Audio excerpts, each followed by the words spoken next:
Hello guys, welcome to my channel. और आज मैं करवाने जा रही हूँ हायर परचेज़ का नेक्स्ट क्वेश्चन। तो हम आज स्टार्ट करने जा रहे हैं रिपोजिशन का केस। रिपोजिशन में क्या है, देखो पहले तो हम ये समझेंगे कि फुल रिपोजिशन होता क्या है। ठीक है, फुल रिपोजिशन का मतलब यही होता है कि जितना भी आपने परचेज़ किया है वो जो सेलर होता है वो पूरा ही अमाउंट आपका रख भी लेगा और जो भी आपको गुड्स उसने दिया है उसका पूरा पोजीशन वो वापस ले लेता है। ठीक है, तो इसे ही कहते हैं हम फुल रिपोजिशन। ठीक है, जो पोजीशन आपको दिया होता है उसने वो वापस अपने पास ले लेना, किसके द्वारा? हायर वेंडर के द्वारा। ठीक है, मतलब हायर वेंडर जो भी आपको रिपोजिट किया है उसने पोजेस किया है वो रिपोजिट कर लेता है। ठीक है, सारी चीज़ें वापस ले लेता है। क्लियर? तो रिपोजिशन में ना कुछ जर्नल एंट्रीज़ होती हैं, उसके बेसिस पे हम क्वेश्चन करते हैं। ठीक है, तो वो चीज़ हम एक बार देख लेते हैं कि कैसे आपको क्वेश्चंस को सॉल्व करना है और दूसरा कैसे जर्नल एंट्रीज़ को समझना है। इसमें मेन यही होता है कि आपको जर्नल एंट्रीज़ को समझना होता है। ठीक है, जब आप किसी चीज़ को समझ लेते हो ना तो आपके लिए वो ईजी हो जाता है कि वो आप क्वेश्चन कैसे करोगे कैसे नहीं करोगे। आपको रटने की ज़रूरत नहीं होती कि हाँ यहाँ पे ये चीज़ आएगी, यहाँ पे ये चीज़ आएगी, बट क्यों आएगी वो चीज़ जानना ज़रूरी होता है। ठीक है, तो हम आते हैं पहले हायर परचेज़र की बुक्स में। हायर परचेज़र हमारा क्या होता है? जो परचेज़ कर रहा है। और हायर वेंडर कौन होता है? जो सेल कर रहा है। ठीक है, अब यहाँ पे देखो, जब किसी एसेट को रिपोजेस कर रहे हो आप, तो उस एसेट को क्या होगा? उस एसेट को वापस से आप किसको दे रहे हो? वेंडर को दे रहे हो। जैसे एंट्री आपकी होती थी जब आप परचेज करते थे तो asset account debit to hire vendor account करते थे, बट यहाँ पे उल्टी एंट्री होगी क्योंकि आप उस एसेट को अब वापस दे रहे हो हायर वेंडर को। तो हायर वेंडर का अकाउंट और आपका एसेट अकाउंट इस वजह से यहाँ पे क्रेडिट हुआ बिकॉज ये कम हो रहा है, आपके पास नहीं है ये अब। तो ये एसेट अब कम हो रहा है तो इसलिए यहाँ पे हम क्या करेंगे? क्रेडिट करेंगे। ठीक है, यहाँ पे hire vendor account debit to asset account इस वजह से आया। यहीं पे next entry for closing asset account. जब हम एसेट अकाउंट को क्लोज करते हैं तो क्या करेंगे? देखो, if the book value of asset exceed the amount due to hire vendor, जो हमारा एसेट की वैल्यू जो होती है ना वो एक्सीड कर जाती है हायर वेंडर के प्राइस से। If the book value of asset exceed the amount due to hire vendor. और नेक्स्ट केस हमारा क्या है?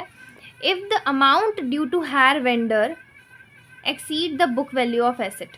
जब हमारे बुक वैल्यू ऑफ एसेट यहाँ पे बढ़ जाता है और यहाँ पे हमारा हायर वेंडर का अमाउंट बढ़ जाता है, तो इन दोनों ही केस में आपका एक तरफ लॉस और एक तरफ आपका गेन हो रहा है। ठीक है, तो जहाँ लॉस हो रहा है उसे आपको लॉस की साइड डाल देना है और जहाँ पे आपका गेन हो रहा है वहाँ पे आपको गेन की साइड डाल देना है। ठीक है, अब यहाँ पे देखिए, जो एसेट है वो एक्सीड कर रहा है हायर वेंडर से, मतलब हायर वेंडर का अमाउंट ज़्यादा है। अगर सपोज़ मैं ये मान के चलूँ कि 1000 जो है वो हायर वेंडर का अमाउंट है और एसेट का अमाउंट सिर्फ 500 है, तो 500 का जो गैप है इसमें वो आपका क्या शो कर रहा है? लॉस शो कर रहा है कि आपका इतना कम है।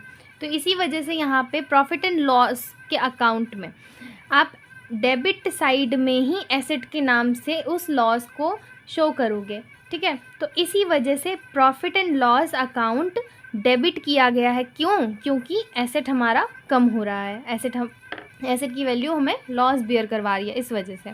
तो यहाँ पे आपकी एंट्री समझ में आई आपको कि जब एसेट का अमाउंट से एक्सीड कर जाता है हायर वेंडर का अमाउंट तो हमें लॉस होता है। ठीक है, और नेक्स्ट क्या है? If the amount due to hire vendor exceed the book value of asset. Asset की वैल्यू जो है वो ज़्यादा है बट जो हायर वेंडर का जो प्राइस है वो बहुत कम है। तो जैसे मैंने वो वाला एग्जांपल लिया था 1000 और 500 वाला, तो मैं जस्ट अपोजिट ले लूँगी उसका कि अगर हायर वेंडर का जो प्राइस है वो है 500 रुपीज़ और जो एसेट है बुक में वो है 1000 रुपीज़ की, तो आपका 500 का क्या हो गया? प्रॉफिट हो गया। तो प्रॉफिट इस वजह से प्रॉफिट एंड लॉस की क्रेडिट साइड जाता है। क्रेडिट साइड में P&L तो आएगा लेकिन किसकी वजह से आया? एसेट की वजह से। इस वजह से एसेट को डेबिट और P&L को क्रेडिट किया गया है। क्लियर? तो ये चीज़ आपको बिल्कुल ध्यान में रखनी है कि यहाँ पे किस वजह से आपकी एंट्रीज़ हुई, तो पहले तो आपको ये पता होना चाहिए कि आप क्लोज़ कर रहे हो हायर वेंडर के अकाउंट को। दूसरा, एसेट को क्लोज़ कर रहे हो, एसेट की जो एंट्री है उसे क्लोज़ कर रहे हो। अगर आपको लॉस हुआ है तो भी आप दिखाओगे, और अगर आपको गेन हुआ है तो भी आप दिखाओगे। सारा का सारा आप कहाँ ट्रांसफ़र करोगे? प्रॉफिट एंड लॉस अकाउंट में। क्लियर? अब हम देखते हैं हायर वेंडर के अकाउंट में आपको कैसे शो करना है। हायर वेंडर के अकाउंट में क्या होता है कि अगर वो रिपोजेस करके लेके आ रहा है गुड, तो उसके पास तो आएंगे, तो ठीक है। तो यहाँ पे हायर गुड्स रिपोजेस्ड, जो गुड्स रिपोजेस्ड हो गए हैं वो आ गए टू हायर परचेजर अकाउंट। जहाँ पे हमें परचेजर को बढ़ा देना चाहिए था, वहाँ पे हमने उसे कम कर दिया। हम यहाँ पे लेने वाले हैं हायर परचेजर से, इसलिए हमें इसको क्रेडिट करना होता है। क्लियर? अब यहाँ देखो नेक्स्ट क्या है, जो भी आपके खर्चे हुए हैं, रिकंडीशनिंग मतलब उसे दोबारा से रिपोजेस करने में, हम चाहें तो उसे बेच सकते हैं, ठीक है, दोबारा से उसे बेच सकते हैं। तो हम क्या करेंगे, उस पर थोड़े बहुत तो खर्चे करेंगे, तो उस पर जो हमारे खर्चे हुए हैं वो सारे भी हम किससे ही चार्ज करेंगे, हमारा जो गुड्स होगा उस पे से, ठीक है। तो हम यहाँ पे देखेंगे goods repossessed account debit to cash और बैंक। जो भी हमें गुड्स रिपोजेस्ड हुए हैं उसमें हम क्या करेंगे, हमें कैश मिल रहा है तो कैश, बैंक मिल रहा है तो बैंक, मतलब कैश में मिल रहा है तो भी और बैंक में आ रहा है तो भी, तो उसमें अमाउंट आ जाएगा। अगर हम सेल कर रहे हैं उसे, उस जो गुड्स रिपोजेस्ड हुए हैं हमें, मतलब हमारे पास वापस आए हैं, उसे हम दोबारा से बेच सकते हैं। अगर बेच रहे हैं तो उसके बदले हमें कैश मिल रहा है तो cash account debit to goods repossessed आ जाएगा, नहीं तो बैंक में आ रहा है तो bank account debit to goods repossessed आ जाएगा, डेटर आ रहा है तो debtor account debit to repossessed आ जाएगा, ठीक है। ऐसी नेक्स्ट है for loss on sale of goods and goods repossessed. अगर आपको लॉस हुआ है तो क्या होगा, अगर देखो आपने गुड्स रिपोजेस्ड किए और उस पर आपको लॉस बियर करना पड़ गया, तो इन दैट केस हम क्या करते हैं, पीएनएल अकाउंट में डेबिट साइड में गुड्स रिपोजेस्ड करके आ जाएगा। अगर आपको पीएनएल का नेचर पता हो तो पीएनएल का नेचर क्या होता है, नॉमिनल नेचर होता है। जितने भी एक्सपेंसेस एंड लॉसेज होते हैं वो डेबिट साइड शो किए जाते हैं, और हमारे अकाउंट्स में ये मानना होता है कि जिसकी भी एंट्री आप कर रहे हो, मतलब जिस अकाउंट में भी आप जो एंट्री कर रहे हो वो अकाउंट उसी साइड जाएगा, मतलब उस एंट्री के उसी साइड जाएगा जिस अकाउंट में आपका जिस वजह से वो बढ़ रहा होगा। अब यहाँ पे जो पीएनएल अकाउंट है उसकी डेबिट साइड में गुड्स रिपोजेस्ड आ रहा है, इस वजह से पीएनएल अकाउंट को डेबिट किया गया है। इस बात का बहुत अच्छे से ध्यान देना, ठीक है। अकाउंट पीएनएल है, पीएनएल डेबिट हुआ है, क्यों हुआ है, किसकी वजह से हुआ है, goods repossessed account debit side में जाएगा, इस वजह से यहाँ पे पीएनएल को डेबिट किया गया है, ठीक है। ये हमारा लॉस है। अगर यही गेन होता तो हम क्या करते, पीएनएल अकाउंट की क्रेडिट साइड में गुड्स रिपोजेस्ड जाता, तो हम क्या करते, पीएनएल अकाउंट को क्रेडिट कर देते और गुड रिपोजेस्ड क्या कर देते, डेबिट कर देते। डेबिट क्यों करते, ताकि हम ये शो कर सकें कि जो पीएनएल अकाउंट है वो किसकी वजह से क्रेडिट हुआ है, गुड्स रिपोजेस्ड की वजह से क्रेडिट हुआ है, ठीक है। तो ये हमारी एंट्री थी जब हमें लॉस हो या तो हमें प्रॉफिट हो। लॉस या गेन दोनों में से कुछ भी होगा, आपको अकॉर्डिंगली ही करना है, रट्टा नहीं मारना है किसी भी चीज़ का, ठीक है। तो नेक्स्ट हम क्वेश्चन पे आते हैं। इसी बेसिस पे कुछ क्वेश्चंस हैं जो हम आगे करेंगे, ठीक है।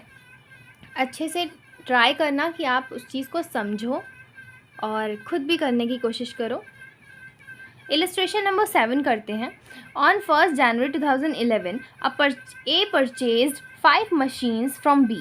Payment was to be made 20% down and the balance in 4 annual installment. अब आपको ये चीज़ तो कंफर्म हो गई होगी कि 5 मशीनरी परचेज़ की गई है, ठीक है। अब 5 मशीनरी तो परचेज़ की गई है, लेकिन हमें कैश प्राइस तो दिया ही नहीं है टोटल, तो हमें वो चीज़ निकालनी पड़ेगी। अब मैंने आपको एक केस बताया था जब हमें कैश प्राइस गिवन ना हो, है ना, इंटरेस्ट भी गिवन ना हो, बस इंटरेस्ट का रेट गिवन हो और इंस्टॉलमेंट गिवन हो, तो इन दैट केस हम क्या करते हैं, हम करते हैं कि हम बैक जाते हैं, मतलब उल्टा जाते हैं, है ना।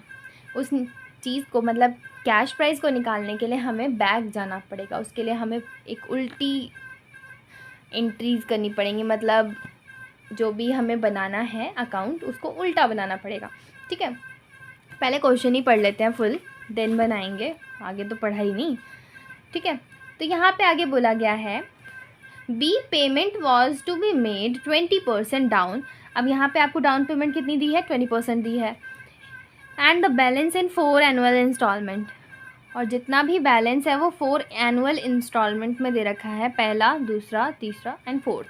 ठीक है, आपको 4th इंस्टॉलमेंट दे रखी है। 4 इंस्टॉलमेंट में इन्होंने पूरा पेमेंट करी है। कब, 31 दिसंबर 2011 तक। The vendor charge interest 10% per annum. आपने इंटरेस्ट किस पे चार्ज किया, 10% पर एनम में। ए right of depreciation 20% per annum on original cost. अब यहाँ पे आप देखो, इसने बोला है जो ए है वो कितने परसेंट पे डेप्रिशिएशन लगा रहा है, 20% पर एनम पे लगा रहा है। ठीक है, ओरिजिनल कॉस्ट पे लगा रहा है, इसका मतलब SLM मेथड है। क्लियर, यहाँ पे आपको ये नहीं देखना कि हाँ WDV मेथड है, बार बार कम होता जाएगा, नहीं, आपको SLM पे बोला गया पूरे टोटल पे 20% लगाना है, तो टोटल पे 20% आप लगा दो। क्लियर।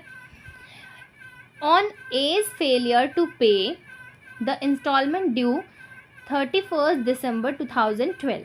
अब आप यहाँ देखोगे, आपने परचेज कब किया था, 1/1/2011। आपने पेमेंट कब नहीं करी, 31/12/2012, मतलब सेकेंड ईयर में। अब आपने देखा कि सेकेंड ईयर मतलब सेकेंड वाले में इंस्टॉलमेंट में ही दिक्कत आई है, सेकेंड वाले इंस्टॉलमेंट में आपने पे करना मतलब नहीं कर पाए आप। अब B repossessed all the machines on 1 January 2013। अब जनवरी में क्या हुआ कि जो बी था उसने सारी की सारी मशीन्स क्या कर ली, रिपोजेस्ड कर ली। अब यहाँ पे रिपोजेस्ड ऑल है तो इसका मतलब फुली रिपोजेस्ड हो गया। आपको छोटी छोटी बातों का बहुत ध्यान देना है क्वेश्चन के अंदर, क्या चीज़ बोली गई है, क्या चीज़ नहीं बोली गई है। ठीक है, next, and valued them on the basis of 40% per annum depreciation on WDV basis. आपको WDV बेसिस पे 40% चार्ज करना है जब आप रिपोजेस्ट कर रहे हो। ठीक है, इस चीज़ को ध्यान दो, जब आप रिपोजेस्ट कर रहे हो तो आपको जो भी मशीनरी है उस पर कितना चार्ज करना है, WDV के हिसाब से 40% पर एनम चार्ज करना है। आफ्टर इनकरिंग 6000 ऑन रिपेयर्स, और 6000 आपका किस पे गया है, रिपेयर्स पे। तो रिपेयर्स पे जब गया है सोल्ड में, जब आप सोल्ड करते टाइम रिपेयर्स पे गया है, तो ये भी हमारा एक्सपेंस होता है, तो हम इसे भी अपना ऐड करेंगे। ठीक है, the machine on the sold the machine for 2,66,000। हमने कितने में सोल्ड करी, सोल्ड क्या कितने में करी थी हमने, 2,66,000 ऑन 30 जून 2013। हमने सोल्ड कितने में करी, 2,66,000। ये हमारे आगे का ही बता रहा है कि हमने इतना खर्चा भी किया इस पर, हमने इतना डेप्रिसिएशन भी चार्ज किया और इतने में बेचा उसे। तो बताओ कि हमें इसमें लॉस हो रहा है या प्रॉफिट हो रहा है। इसमें हमें रिलेवेंट अकाउंट बनाने हैं। रिलेवेंट अकाउंट क्या बनाने हैं, आपको क्या क्या चीज़ें दिख रही है, डेप्रिसिएशन है, ठीक है, आपको मशीनरी दिख रही है, डेप्रिसिएशन लगी हुई, तो डेप्रिसिएशन के अकॉर्डिंग आपको मशीनरी अकाउंट तो बनानी पड़ेगी। दूसरा, ए की अकाउंट और बी का अकाउंट तो बनाना ही पड़ेगा, क्योंकि दोनों ही हमारे क्या हैं, एक सेलर है और दूसरा हमारा परचेज़र है। ठीक है, तो स्टार्ट करते हैं क्वेश्चन। ठीक है, आपको फर्स्ट इंस्टॉलमेंट क्या दे रखी है, यहाँ पे आपको देखो, आपको बैक जाना है, क्योंकि आपको यहाँ पे सिर्फ और सिर्फ इंस्टॉलमेंट और रेट दे रखा है। और जब भी आपको पता है कि जब भी आपको रेट और इंस्टॉलमेंट गिवन हो तो आपको उल्टा जाना होता है, और उल्टा जाने का मतलब यही है, जितना भी परसेंट आपको दिया है आपको उसमें ऐड करके निकालना पड़ेगा परसेंटेज। ठीक है, तो फर्स्ट हम निकालते हैं। फर्स्ट इंस्टॉलमेंट आपको गिवन है, फर्स्ट का मतलब यही कि लास्ट। ठीक है, तो फोर्थ आपको मतलब फोर्थ ही लिख लेते हैं। फोर्थ इंस्टॉलमेंट आपकी क्या है, फोर्थ इंस्टॉलमेंट आपकी है 2,20,000। बुक्स में देखेंगे आप, इंस्टॉलमेंट आपको गिवन है 2,20,000। अब आप यहाँ देखो 2,20,000।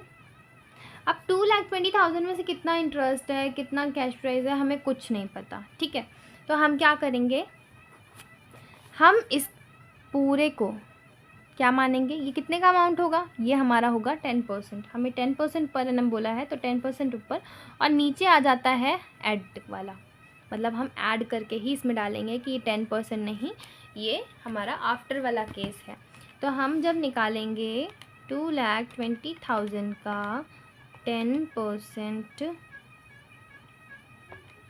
Divided by 110, that is 20,000। तो आपका इंटरेस्ट कितना आया, 20,000, ठीक है। अब आप यहाँ देखो 2,20,000 में से 20,000 माइनस करोगे तो कितना बचेगा आपका, 2 लाख बचेगा, ठीक है। जब यहाँ पे 2 लाख बचा तो ये आपका कैश प्राइस हो गया।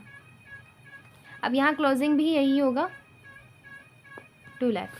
अब 2 लाख में जब आप ये चीज़ देखोगे 2 लाख है और नेक्स्ट आपका क्या है, आपने नेक्स्ट इंस्टॉलमेंट कितने की करी थी,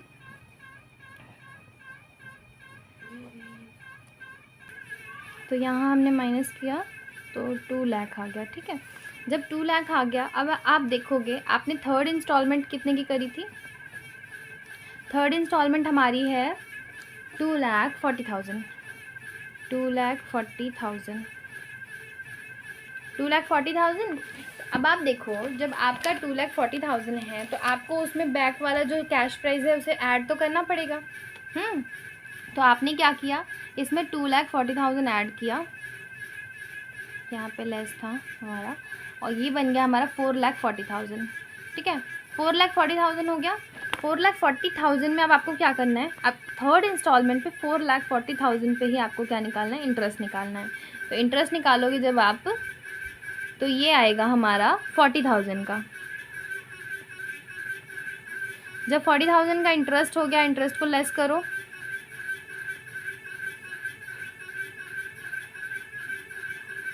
$40,000 के इंटरेस्ट को आपने लेस किया तो आपका बचेगा 4 लाख।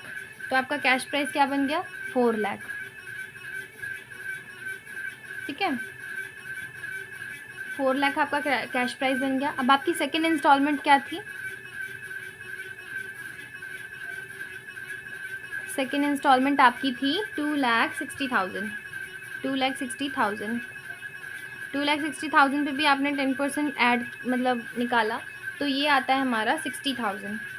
तो हमने पहले तो यहाँ पे 2,60,000 ऐड करो, पहले ऐड करना है हमें कैश प्राइस, क्योंकि ये बैक वाला है तो हमें कैश प्राइस को ऐड करना ही पड़ता है। तो हमने ऐड किया तो ये 6,60,000 आ गया। 6,60,000 में से 60,000 तो इसका क्या है, हमारा इंटरेस्ट है। तो 60,000, 6,60,000 में से 60,000 माइनस किया तो 6 लाख बचा, तो ये हो गया 6 लाख।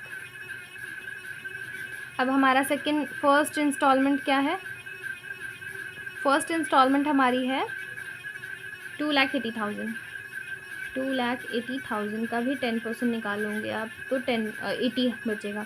इसमें भी ऐड करो, 2,80,000 ऐड किया आपने तो ये हो गया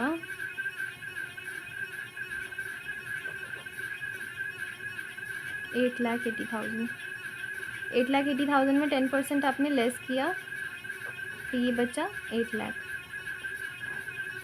तो आपका ये क्या आ जाएगा, 80,000 तो आपका इंटरेस्ट आ गया और 8 लाख आपका कैश प्राइस आ गया, ठीक है। अब यहाँ पे आप देखोगे डाउन पेमेंट आपको दे रखी है, सॉरी दिख ही ना होगा, यहाँ पे 8 लाख आ गया, ठीक है। अब आपको पता है कि आपको डाउन पेमेंट दे रखी है 20%, 20%, हाँ 20% डाउन पेमेंट दे रखी है ऑन टोटल कैश प्राइस। अब हमें टोटल कैश प्राइस तो पता ही नहीं है, टोटल कैश प्राइस कैसे निकालोगे आप, तो हम कैश प्राइस को क्या लेट कर लेंगे, कैश प्राइस को हम एक्स लेट करते हैं, ठीक है। अब हमें पता है कैश प्राइस क्या है, कैश प्राइस हमारा जितना भी हमारा टोटल इंस्टॉलमेंट गया है, टोटल इंस्टॉलमेंट हमारा कितने का गया है, 8 लाख का गया है। तो हम 8 लाख में क्या कर देंगे, 20% ऑफ, इसमें ऐड करो 20% ऑफ एक्स, ये जो एक्स है ये आपका क्या है, कैश प्राइस है। तो कैश प्राइस का ही 20% आपको ऐड करने के लिए बोला है, तब जाके आप क्या कर दोगे, उसका टोटल कैश प्राइस आ जाएगा आपका। तो एक्स इज इक्वल टू ये आ जाएगा हमारा 8 लाख, और इसमें हम क्या करेंगे 20% ऑफ एक्स, मतलब ये हो जाएगा हमारा एक्स माइनस में 20x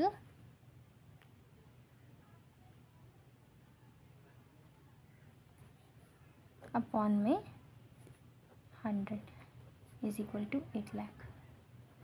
तो ये हो जाएगा हमारा 100x minus 20x and 100 that is 8 lakh and 80x is equal to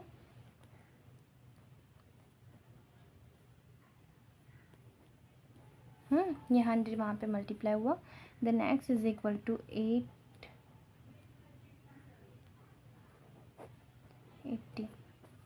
तो ये बचेगा हमारा x इज इक्वल टू 10